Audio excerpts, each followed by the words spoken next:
কে কে কে তোমরা? কি চাই? কুইক!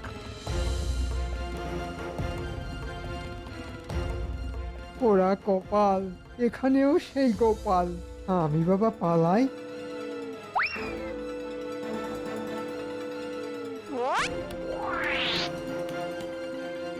কেউ নড়বে না, কেউ নড়বে না। নড়বার চেষ্টা করলেই এই তলোয়ার দিয়ে বুক একেবারে এফোড় ওফোড় করে দেবো। সব কটাকে কারাগারে নিয়ে যাও। কাল রাজসভায় আকাশযান চুরি করতে আসার অপরাধে এদের বিচার হবে। মহারাজ, কাল রাতে এই সাহেবরা লোকজন নিয়ে বিজ্ঞানীর আকাশযান চুরি করতে এসেছিল। ঘুমন্ত বিজ্ঞানীকে ওরা বেঁধেও রেখেছিল। বটে সাহেব, সাহেব তোমরা এত খারাপ, হ্যাঁ? একদিকে আমাকে অনুষ্ঠানে যাবার জন্য নিমন্ত্রণ করে যাচ্ছ, অন্যদিকে রাতের অন্ধকারে গোপনে আমার বিজ্ঞানীকে বেঁধে তার আবিষ্কার চুরি করতে এসছো। এর শাস্তি কি জানো? কম করে 2 বছর সশ্রম কারাদণ্ড। আমাদের পানিশমেন্ট দিলে আপনার মন্ত্রীকেও পানিশমেন্ট দিতে হইবে। কেন কেন কেন?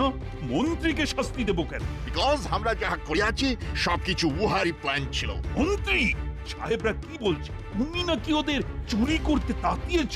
কি হলো, চুপ করে আছো কেন? না মহারাজ, আমি ওদের চুরি করতে বলিনি। বলনি? বলনি? তাহলে ওরা এই আকাশযানের কথা জানলো কি করে?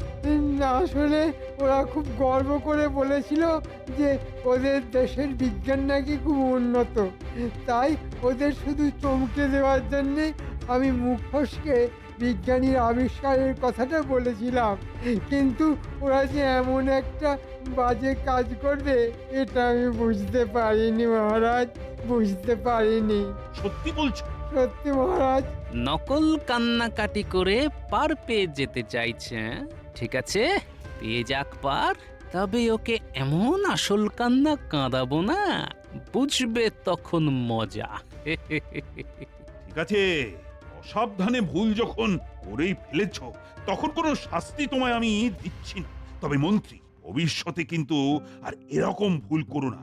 আর সাহেবরাও কিন্তু রেহাই পাবে না। ওদের 2 বছরের সশ্রম কারাদণ্ড ঘোষণা করছি। যাও যাও, এদের কারাগারে নিয়ে যাও। ট্রেটার মন্ত্রী, আমরা তোমাকে ছাড়িব না। We will see you. কিরে, কেমন খাচ্ছিস সব? ভালো ভালো ভালো, খুব ভালো গো দাদু, যাকে বলে একেবারে পেট পুরে। গোপাল দাদা, মহারাজ একবার তোমাকে রাজবাড়িতে ডেকেছেন গো। ঠিক আছে, চলো তোরা খা। আর কিছু লাগলে ভোলা দাদুর কাছ থেকে চেয়ে নিস। ভোলা, আমি রাজবাড়ির থেকে ফেরার পথে পয়সা দিয়ে যাব। ঠিক আছে, তুমি যাও। মহারাজ, হঠাৎ খবর পাঠিয়ে আমাদের এখানে ডেকে আনার কারণ? আরে বাবা, বলবো বলবো, শুধু গোপালকে আসতে দাও। আমি এসে গেছি মহারাজ। এই তো, এই তো, গোপাল যখন এসে গেছে তখন বলেই ফেলি। আসলে ওই সাহেবরা তো আমাকে কেক খেতে যাওয়ার নেমন্তন্ন করেছিল, কিন্তু চুরির মতো দুষ্কর্মের দায়ে সাহেবরা তো এখন আমারই কারাগারে বন্দী। সে অন্যায় করলে শাস্তি তো পেতেই হবে মহারাজ। কিন্তু আমার মনটা যে বড্ড বিলাতি কেক করতে শুরু করে দিয়েছে। আর শুনেছি বিলাতি কেক খেতে নাকি ভারী সুস্বাদু।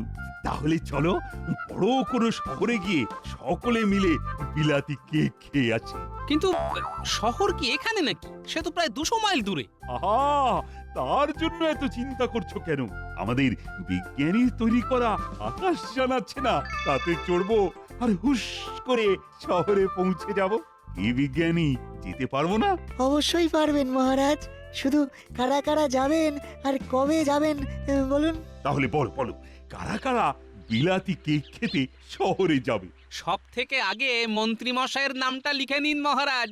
বিলাতি কেকের নাম শুনলেই ওনার মুখ দিয়ে লাল ঝরতে শুরু করে দেয় যে।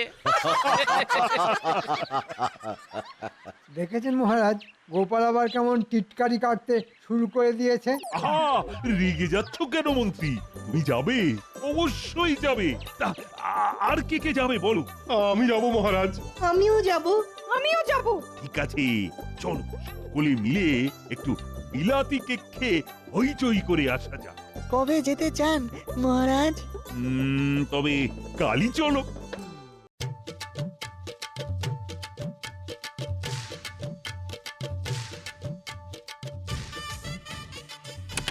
সকলে নিজের আসনে বসুন, আর যান শুরুর মুহূর্তে একটু ঝাঁকুনি লাগবে, তাই আসনের হাতলটাকে শক্ত করে চেপে ধরে থাকবেন। এই বিজ্ঞানী যা বললো সকলে কিন্তু তাই করো। বাপরে, কি আওয়াজ! হ্যাঁ, প্রথমটা হবে, তারপর আস্তে আস্তে কমে যাবে। হ্যাঁ,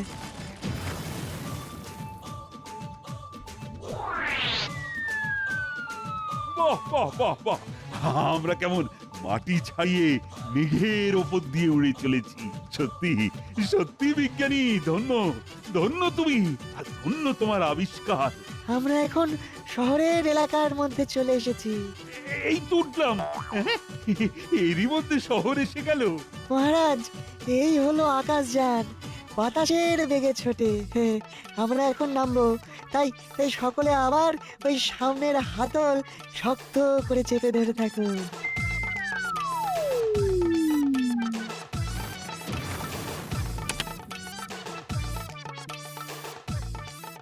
হ্যাঁ, সকলে এবার এক এক করে বেরিয়ে আসুন, আসুন আসুন।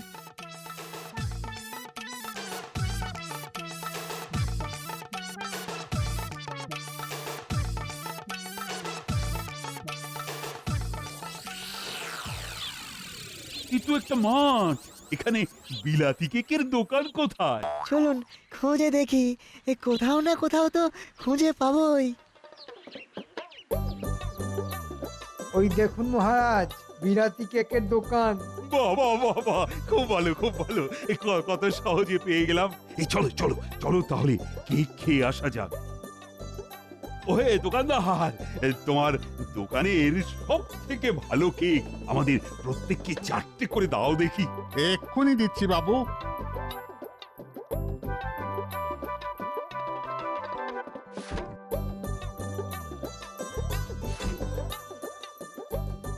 হুম, হুম, হুম। বাহ বাহ বাহ, বড় ভালো। এই না হলে বিলাতি কেক। সত্যি মহারাজ, মুখে দিলাম আর মিলিয়ে গেল। কেক তো ভালোই খাওয়ালে, তার দাম কত? আগে আসল বিলাতি কেক তো, তাই দাম একটু বেশি। ওই মানে সর্বসাকুল্যে 10 টাকা। তোমার কেক খেয়ে এত খুশি হয়েছি যে 10 টাকার পরিবর্তে আমি তোমাকে 2টি সোনার মোহর দেব।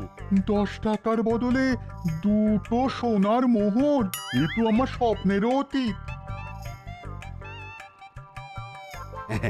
তা হাতে তো এখনো কিছু সময় আছে। চলো চলো, শহরের আশপাশটা একটু দেখে আসি। আমি কোনোদিন শহর দেখিনি। চলুন মহারাজ, শহরটা দেখে আসা যাক। আহ, ওহ, আমার আমার পা ব্যথা করছে, তাই আপনারা যান, আমি এই দোকানে একটু বসি।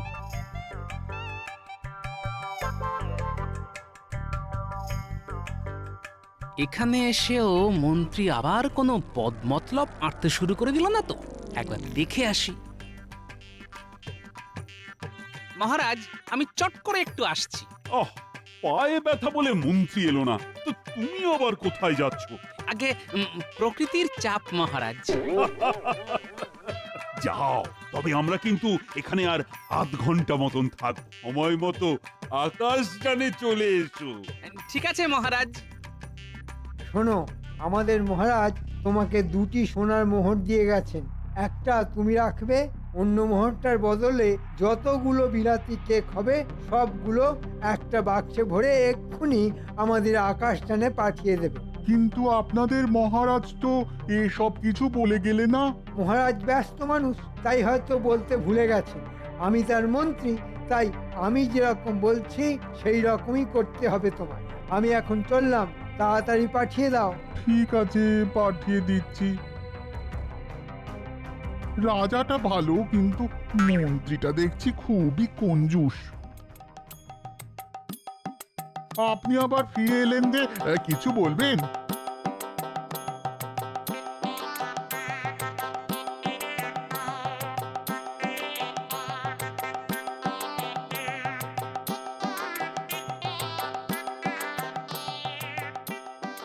এবার তাহলে আমরা আকাশে উড়বো।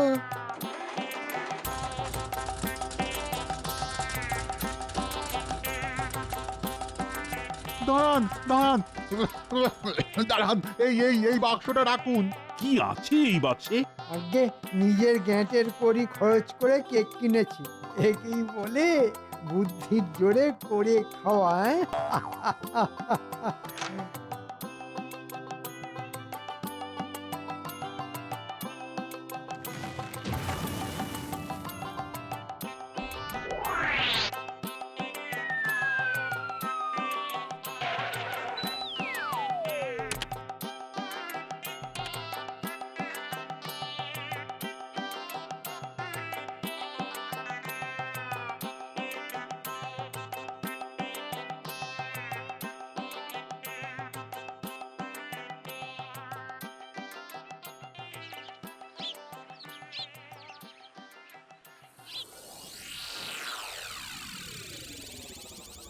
মন্ত্রী, কাউকে কিছু না জানিয়ে বিলাতি কেক তো কিনলে, তা কি কি কেক কিনলে সেটা একবার দেখতে পারি কি?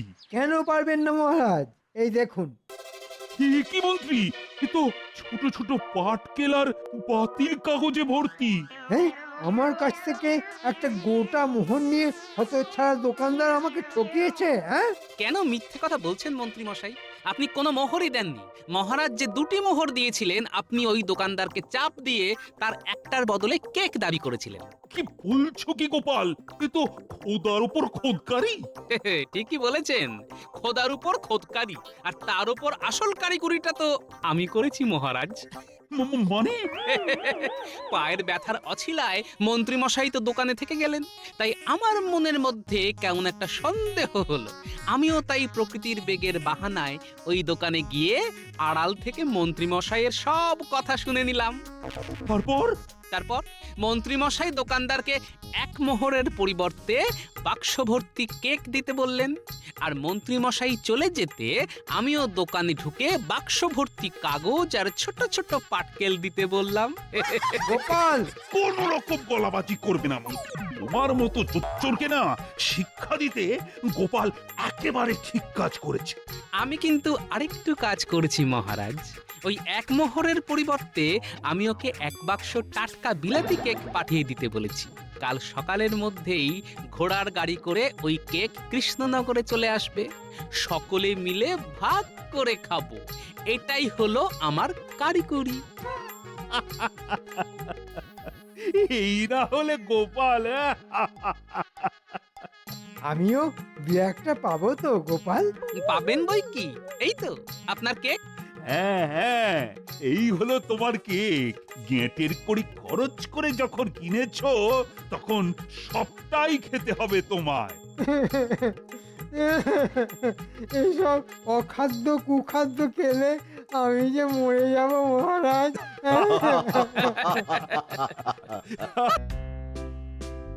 বলো সাহেব, কি বলতে এসেছো? রেজে, কামিং 1st জানুয়ারি আমাদের নিউ ইয়ার, নতুন বছর। আমরা তাই এভরি ইয়ার 31st ডিসেম্বর রাত 12টার সময় নিউ ইয়ার সেলিব্রেট করি। বাহ বাহ বাহ, এ তো খুব ভালো খবর। আপনি যদি দিস ইয়ারে আমাদের পার্টিতে অ্যাটেন্ড করেন, তাহলে আমরা খুব আনন্দিত হইব। ঠিক আছে, আমি অবশ্যই চেষ্টা করব। So kind of you, so kind of you. আপনি অ্যাটেন্ড করলে আমরা আপনাকে আমাদের বিলাতি কেক খাওয়াইবো। মানে পিঠে? জানো সাহেব, এই পৌষ মাসে আমরাও পিঠে তৈরি করি। দেখো এই দিক দিয়ে আমাদের সংস্কৃতির মধ্যে কত মিল। ওয়েল সেড মহারাজ, ওয়েল সেড। আচ্ছা তাহলে আজ আসি। হ্যাঁ, এসো। আর আমাকে নিমন্ত্রণ করার জন্য তোমাদের ধন্যবাদ সাহেব, ধন্যবাদ। তা মহারাজ, সাহেবরা এসে আপনাকে নেমন্তন্ন করে গেল? আরে শুধু নেমন্তন্ন, যাকে বলে একেবারে নির্বদ্ধ নিমন্ত্রণ। আহা, আপনার সাথে যদি আমাকেও নেমন্তন্ন করতো, আহা, জীবনে কখনো বিলাতি কেক খাইনি, শুনেছি খুব ভালো খেতে। বাবা, কেকের কথা শুনেই তো দেখছি আপনার মুখ দিয়ে লাল ঝরতে শুরু করে দিল। দেখেছেন মহারাজ, আমি সরল সিধে মানুষ, সাদা মনে কাদা নেই, তাই আগ বাড়িয়ে মনের ইচ্ছা প্রকাশ করেছি মাত্র। আর দুঃখ পেতে হবে না মন্ত্রী মশাই। মহারাজ, আপনি কেক খেতে গেলে মন্ত্রী মশাইকেও সঙ্গে করে নিয়ে যান, তাতে যদি এই সরল সিধে মানুষটার মনের দুঃখ একটু কমে। এই থামো থামো সকল, রঙ্গরসিকতা থামিয়ে আমার একটা প্রশ্নের জবাব দাও দেখি। আচ্ছা, গত পৌষ মাস থেকে এই পৌষ মাস পর্যন্ত তোমরা কে কি কাজের কাজ করেছো বলো তো? মানে এই 1 বছরের কাজের ফিরিস্তি চাইছেন? মনে করো তাই। এই 1 বছরে আমি তালিম দিয়ে 100টা নতুন সৈন্য তৈরি করেছি মহারাজ। বেশ বেশ, খুব ভালো। তা রাজপণ্ডিত, তুমি কি করেছো? আমি ছাত্র পড়িয়ে তাদের শিক্ষিত করে তুলেছি। আমি প্রতিদিন অসুস্থ মানুষকে চিকিৎসা করে সুস্থ করে তুলেছি। আমিও বেকার বসে থাকিনি মহারাজ। 1 বছরে আমি 350টা পদ্য রচনা করেছি। আর এই যে গোপাল, এই 1 বছরে তুমি কি করেছো? হ্যাঁ, আমি রাজসভায় এসে হাস্যরস পরিবেশন করে সকলের মন ভালো করেছি। আর বিপদে আপদে বুদ্ধি আর সৎ পরামর্শ দিয়ে আপনাকে আর এই রাজ্যকে নানান বিপদের হাত থেকে বাঁচিয়েছি। আমাদের সকলকে উদ্ধার করে দিয়েছো। এই যে মন্ত্রী, তুমি কি করেছো? আমি, ও হ্যাঁ হ্যাঁ হ্যাঁ, মনে পড়েছে মনে পড়েছে, আমি রোজ সময় মতো রাজসভায় এসেছি। তা এসেছো, বাহ, কিন্তু এসে কাজের কাজটা কি করেছো? ইয়ে মানে এই মুহূর্তে সেগুলো ঠিক মনে পড়ছে না মহারাজ। আমি মনে করিয়ে দেব মন্ত্রী মশাই। তুমি ঠিক আছে, দাও। সুকর্মের পরিবর্তে বেশ কিছু দুষ্কর্ম করেছেন আপনি। যেমন কোষাগার থেকে টাকা সরাবার মতলব করেছেন, যদিও আমার বুদ্ধির কাছে হেরে গিয়ে আপনার সেই মতলব ভেস্তে গেছে। এ বাবা, এ তুমি কি বলছো গোপাল ভাই? আরো শুনতে চান? না না, থাক থাক, মন্ত্রীর কথা যত না বলা যায় ততই ভালো। আর বিজ্ঞানী, তুমি এবার বলো। আমি এই 1 বছরে অনেক পরিশ্রম করে এক আশ্চর্য আকাশযান তৈরি করেছি মহারাজ। যে যানে চড়ে কমপক্ষে 10 জন খুব অল্প সময়ে অনেক দূর থেকে ঘুরে আসতে পারে। তাই নাকি? এ তো খুব ভালো আবিষ্কার। তা এতদিন জানাওনি কেন? ভেবেছিলাম কাজ সম্পূর্ণ হলেই আপনাকে জানাবো। তা কবে সম্পূর্ণ হবে তোমার ওই আকাশযানের কাজ? সম্পূর্ণ হয়ে গেছে মহারাজ। এবার আপনি বললেই চড়াতে পারি। ঠিক আছে ঠিক আছে, খুব তাড়াতাড়ি সকলে মিলে চড়বো তোমার ওই আকাশযানে। তাহলে আজকের মতো রাজসভা এখানেই শেষ। কাল সকলে আবার এসো কিন্তু। বিজ্ঞানীর এই আকাশযানের কথাটা সাহেবদের কাছে পৌঁছে দিতে পারলেই অনেক টাকা পুরস্কার পাওয়া যাবে। তাহলে আর দেরি কেন, আজই গিয়ে খবরটা ওদের কানে দিয়ে আসি। গিন্নি, ও গিন্নি, বলো, কি বলবে? আমি একটু বেরোচ্ছি। কোথায় বেরোচ্ছ? একটা বিশেষ কাজে। কাল থেকে আমরা এই মাঠেই বল খেলবো। মাঠটা কত বড়, আর মাঠ ভর্তি কি সুন্দর ঘাস। মাঠটা সুন্দর হলে কি হবে? সাহেবগুলো তো আর ভালো নয়, আমাদের দেখতে পেলেই তো তাড়া করে। আরে এত ভয় পাচ্ছিস কেন? এখন তো কোনো সাহেবকে দেখতেই পাওয়া যাচ্ছে না। নে নে, ছুটে গিয়ে ধর।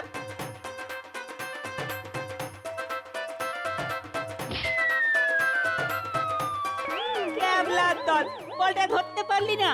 কিন্তু এখন কি হবে? বলটা যে সাহেবদের কুঠিতে ঢুকে গেল। চল তাহলে ভেতরে গিয়ে খুঁজে নিয়ে আসি। সাহেবরা যদি ধরে ফেলে?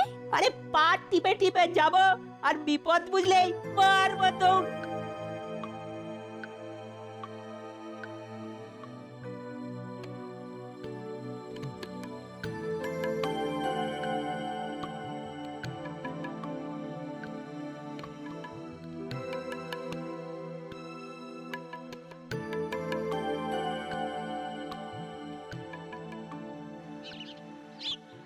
বলবো কি সাহেব, আমাদের বিজ্ঞানী এমন একটা আকাশযান তৈরি করেছে যে আকাশযানে চড়ে হুশ করে অনেক দূর চলে যাওয়া যায়। কি সত্য? সত্যি সাহেব, একেবারে চন্দ্র সূর্যের মানে ওই মুন অ্যান্ড সানের মতো সত্যি। তুমি কি করিয়া জানিলে?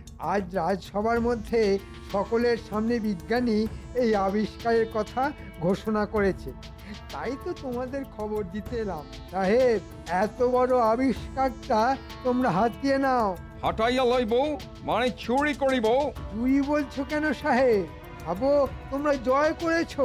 রাইট, ওই ভেহিকলটাকে আমরা জয় করিয়া আনিব। তা কিভাবে করিব? আমি বলছি, তোমরা শুধু মন দিয়ে শুনে যাও। Very good. অলরাইট, আজ রাত্রেই আমরা অ্যাকশন করিতে যাইব। কিন্তু আমারটা? তোমার ইনফরমেশন মতো কাজ করিয়া অ্যাকশন সাকসেসফুল হইলেই আমরা তোমাকে 200 সৈন্য মুদ্রা দিব। ধন্যবাদ সাহেব। তাহলে রাত 12টার পর বিজ্ঞানীর বাড়ির সামনে আমি অপেক্ষা করব। অলরাইট। বলিস কি রে, এত দূর? হ্যাঁ দাদু, এত দূর। ঠিক আছে, খবরটা যখন পেয়েই গেলাম তখন দেখ না কি করি আজ। এমন একটা খবর দিলাম, আমাদের রসগোল্লা আর মাখা সন্দেশ খাওয়াবে তো দাদু? ঠিক আছে, তাই হবে, তবে আজ নয় কাল। আমি এখন যাই বুঝলি, একটু সেনাপতির সাথে কথা বলে